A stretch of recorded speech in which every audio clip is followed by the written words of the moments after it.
You're using AI wrong if you still think it works on keywords. Welcome to MS Tech World, where we break down how AI actually works. Because here's the truth. AI doesn't care about your words. It cares about meaning. You search, best laptop for coding, but the system shows top computers for programming, different words, and still the right result. How? In the last video, we turned text into embeddings, basically numbers that represent meaning.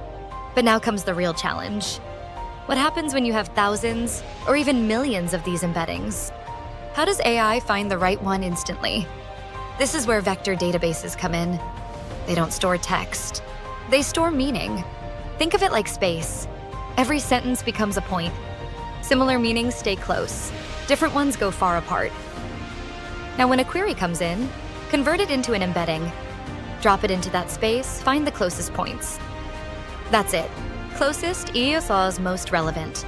This is what powers ChatGPT-style answers. Chat with PDFs. Modern AI search. But here's the crazy part. AI doesn't even find the perfect answer. It finds the closest one. Because searching everything would be too slow. So systems trade perfection for speed, and that's where real engineering happens. So now we've gone from keywords to meaning to vector search. In the next video, I'll show you how to actually build this.